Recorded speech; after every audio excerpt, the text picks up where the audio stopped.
Hi, Grandma here, and I am starting Tom Sawyer by Mark Twain.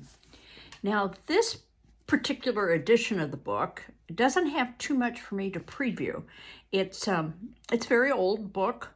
The story was written 150 years ago, but this particular book, I think, was my book when I was a child. It's that old. But we still will. We'll look at the cover, and there's a picture of Tom Sawyer, and he and Becky Thatcher are in a cave. And the back shows another picture of Tom Sawyer and Becky Thatcher in a cave. In order to preview a book, one of the things that we look at are the pictures that are in the book. So we'll start out with this picture in chapter 1, a picture of a grandma. It looks like a grandma, and she is looking for someone, and there's a boy standing behind her, and he's laughing. So that tells you a little bit about what this book is about. First of all, it takes place a long time ago by her clothes. Second of all, it looks like there's a boy who's playing a prank on her and laughing. Another way to preview a book is to look at the title of some of the chapters. The first chapter is called A Young Battler. Second one is Whitewashing the Fence. But then if we look on further down, we have Terror in the Graveyard, Tom's Conscience at Work, The Young Pirates, Tom's Wonderful Dream, Pursuit of Injun Joe, Search for Treasure. There are 35 chapters in this book, and it looks to me like it's a lot of different adventures.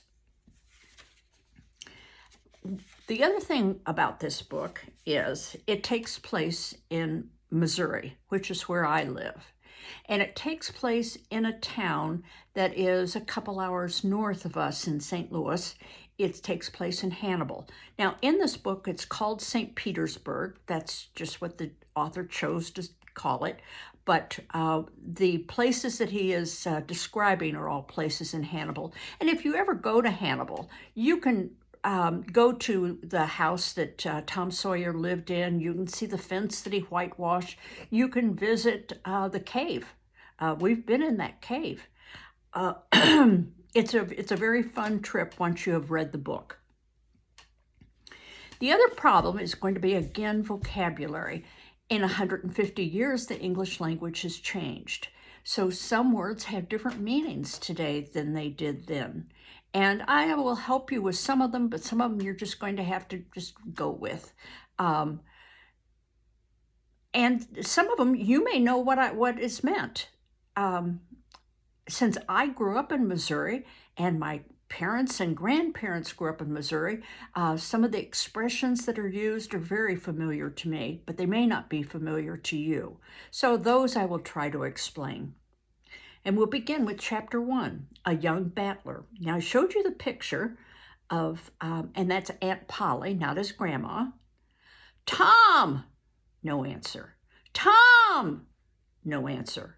Oh, what's gone with that boy? I wonder. You, Tom! No answer. The old lady pulled her spectacles down and looked over them about the room. Then she put them back up and looked out under them. She seldom or never looked through them for so small a thing as a boy. They were her state pair, the pride of her heart, and were built for style, not service. She could have seen through a pair of stove lids just as well. She looked perplexed for a moment, and then said, not fiercely, but still loud enough for the furniture to hear, "Well, I lay, if I get a hold of you, I'll—" She did not finish, for by this time she was bending down and punching under the bed with the broom, and so she needed breath to punctuate the punches with. She resurrected nothing but the cat. I never did see the beat of that boy. She went to the open door, stood in it, looked out among the tomato vines and gypsum weeds that constituted the garden. No Tom. So she lifted up her voice at an angle calculated for distance and shouted, "You, Tom!" There was a slight noise behind her, and she turned. just in time to seize a small boy by the slack of his roundabout and arrest his fight. There, I might have thought of that closet. Where you been in there? Nothing. Nothing? Look at your hands. Look at your mouth. What is that truck? I don't know, Aunt. Well, I know. It's jam. That's what it is. 40 times I've said, if you didn't let that jam alone, I'd skin you. Hand me that switch. Okay, we've got a lot of words that you're very familiar with, but maybe not in this meaning. The first one was truck, and I had to look that one up because I've never heard of truck being used in that way, and it just means, what's that stuff on your face? What's that junk on your face? The next one is, I think you know what jam is, that it's also jelly. She says, I'll skin you. Well, she isn't really going to skin him. What she means is she's going to give him a spanking. She's going to, give him something to think about. And then she says, hand me that switch. Now, a switch I am very familiar with. And that was something that adults used to spank children with. And it was usually a branch taken off of a tree, a small branch, so that it was like one stick with lots of little branches on it, and that was a switch. Okay, so we'll continue the story. The switch hovered in the air. The peril was desperate. My, look behind you, Aunt! The old lady whirled around, snatched her skirts out of danger, and the lad fled on the instant, scrambled up the high board fence, and disappeared over it.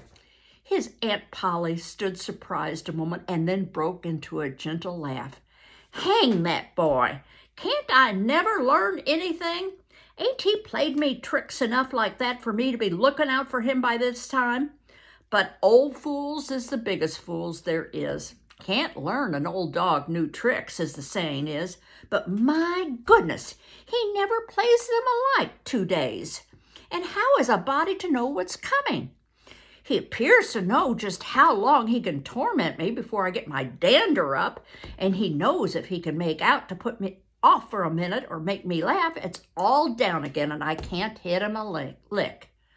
I ain't doing my duty by that boy, and that's the Lord's truth. Goodness knows.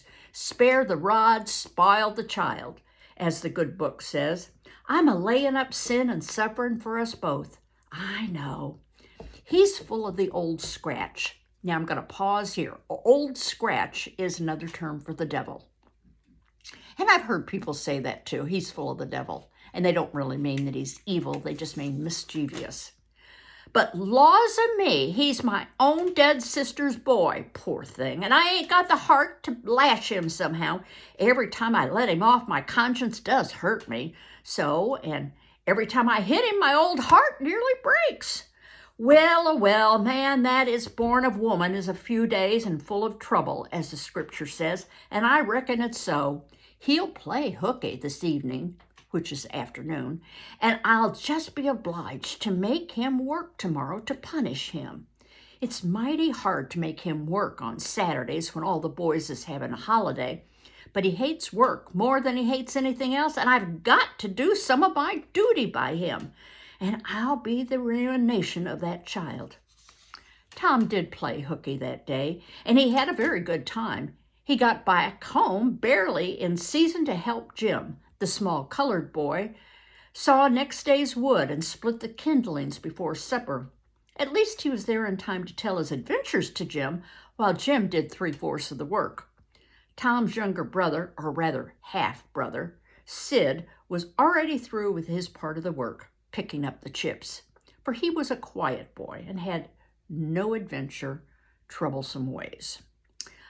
While Tom was eating his supper and stealing sugar as opportunity offered, Aunt Polly asked him questions that were full of guile and very deep, for she wanted to trap him into damaging revealments.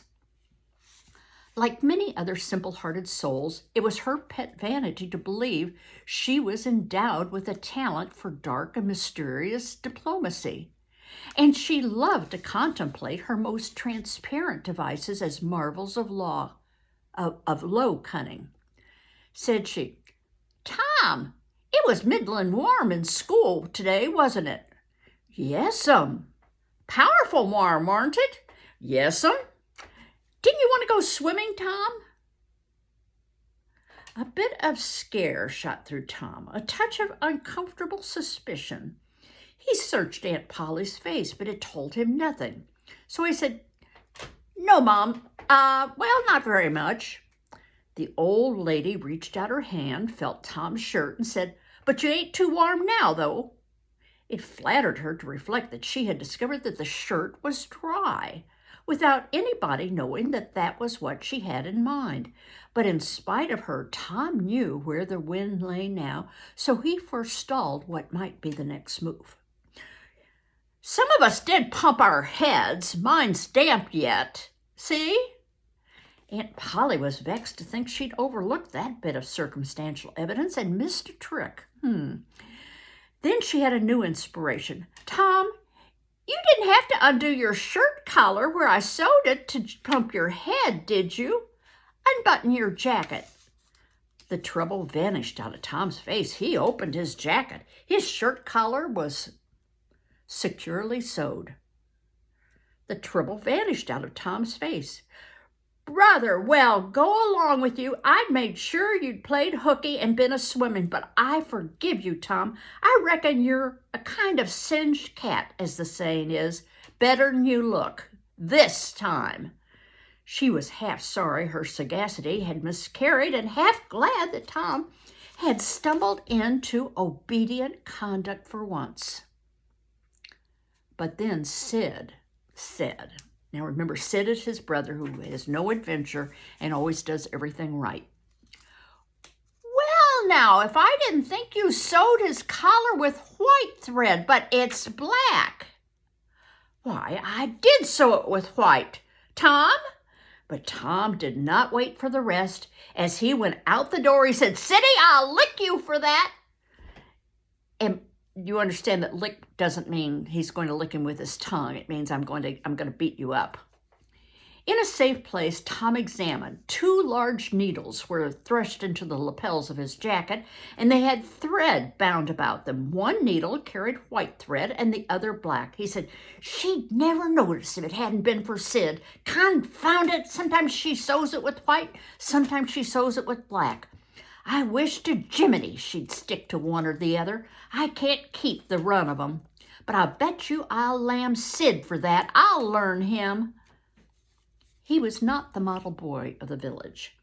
He knew the model boy very well, though, and he loathed him. Within 2 minutes, or even less, he'd forgotten all his troubles, not because his troubles were one whit less heavy and bitter to him than a man's are to a man, but because a new and powerful interest bore them down and drove them out of his mind for the time, just as men's misfortunes are forgotten in the excitement of new enterprises. This new interest was a valued novelty in whistling, which he had just acquired from a Negro, and he was suffering to practice it undisturbed. It consisted in a peculiar bird-like turn, a sort of liquid warble produced by touching the tongue to the roof of the mouth at short intervals in the midst of the music. The reader probably remembers how to do it if he's ever been a boy. Diligence and attention soon gave him the knack of it, and he strode down the street with his mouth full of harmony, his soul full of gratitude. He felt much as an astronomer feels who has discovered a new planet. No doubt, as far as strong, deep, unalloyed pleasure is concerned, the advantage was with the boy, not the astronomer. The summer evenings were long. It was not dark yet. Presently, Tom checked his whistle. A stranger was before him, a boy, a shade larger than himself. A newcomer of any age or either sex was an impressive curiosity to this poor little shabby village of St. Petersburg. This boy was well-dressed on a weekday. This was simply astounding. His cap was a dainty thing. His close-buttoned blue cloth roundabout was new and natty, and so were his pants. He had shoes on. It was only Friday. He even wore a necktie, a bright bit of ribbon. He had a cityfied air about him that ate at Tom's vitals. The more Tom stared at the splendid marvel, the higher he turned up his nose at his finery, and the shabbier and shabbier his own outfit seemed to him to grow. So here's a picture, and you can see the boy has a hat and shoes on, and Tom's wearing pants that have a patch on them, and a shirt that's too big for him. Finally, Tom said, "I can lick you." I'd like to see you try it." "Well, I can do it." "No, you can't either." "Yes, I can." "No, you can't." "I can." "You can't." Can't. An uncomfortable pause. Then Tom said, "What's your name?" "'Tisn't any of your business." "Maybe." "Well, I 'low to make it my business." "Well, why don't you?" "If you say much, I will." "Much, much, much. There now." "Oh, you think you're mighty smart, don't you?" "I could lick you with one hand tied behind my back if I wanted to." "Well, why don't you do it? You say you can do it." "Well, I will if you fool with me." "Oh, yes, I've seen whole families in that same fix." "Smarty, you think you're some now, don't you?" "Oh, what a hat." "You can lump that hat if you don't like it. I dare you to knock it off, and anybody that'll take a dare will suck eggs." "You're a liar." "You're another." "You're a fighting liar and didn't take it up." "Aw, take a walk." "Say, if you give me much more of your sass, I'll take and bounce a rock off your head." "Oh, of course you will." "Well, I will." "Well, why don't you do it then? Why do you keep saying you will when you don't do it?" "It's because you're afraid." "I ain't afraid." "You are." "I ain't." "You are." Another pause and more eyeing and sidling around each other. Presently they were shoulder to shoulder. Tom said, "Get away from here." "Go away yourself." "I won't." "I won't either." So they stood, each with a foot placed at an angle as a brace, and both shoving with might and main, and glowering at each other with hate. But neither could get an advantage. After struggling till both were hot and flush, each relaxed his strain with watchful caution, and Tom said, "You're a coward and a pup. I'll tell my brother on you, and he can thrash you with his little finger, and I'll make him do it too." "Well, what do I care if you have a big brother? I've got a brother that's bigger than he is, and what's more, he can throw him over the fence too." Both brothers are imaginary. "That's a lie." "Oh, your saying so doesn't make it so." Tom drew a line in the dust with his big toe and said, "I dare you to step over that, and I'll lick you till you can't stand up. Anybody that'll take a dare will steal sheep." The new boy stepped over promptly and said, "Now, you said you'd do it. Now let's see you do it." "Don't you crowd me now. You better look out." "Well, you said you'd do it. Why don't you do it?" "By jingle, for 2 cents, I will do it." The new boy took 2 broad coppers out of his pocket and held them out with derision. Tom struck them to the ground. In an instant, both boys were rolling and tumbling in the dirt, gripped together like cats, and for the space of a minute, they tugged and tore at each other's hair and clothes and punched and scratched each other's noses and covered themselves with dust and glory. Presently, the confusion took form, and through the fog of the battle, Tom appeared, seated astride the new boy and pounding him with his fist. "Holler 'nuff," said he. The boy only struggled to free himself. He was crying, mainly from rage. "Holler 'nuff," and the pounding went on. At last, the stranger got a smothered "nuff." Tom let him up and said, "Now that'll learn you. Better look out who you're fooling with the next time."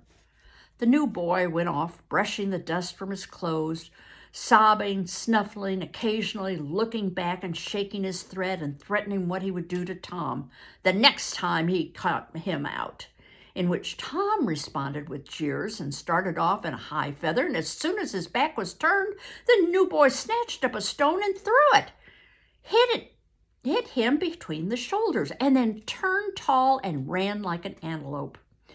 Tom chased the traitor home and thus found out where he lived. He then held a position at the gate for some time, daring the enemy to come outside, but the enemy only made faces at him through the window and declined. At last the enemy's mother appeared and called Tom a bad, vicious, vulgar child and ordered him away. So he went away, but he said he allowed to lay for that boy. He got home pretty late that night, and when he climbed cautiously in at the window, he uncovered an ambuscade, like an ambush, in the person of his aunt. When she saw the state his clothes were in, her resolution to turn his Saturday holiday into captivity and hard labor became adamant in firmness. Wonder what she's going to make him do on a Saturday. Well, we'll find out the next time. Bye-bye.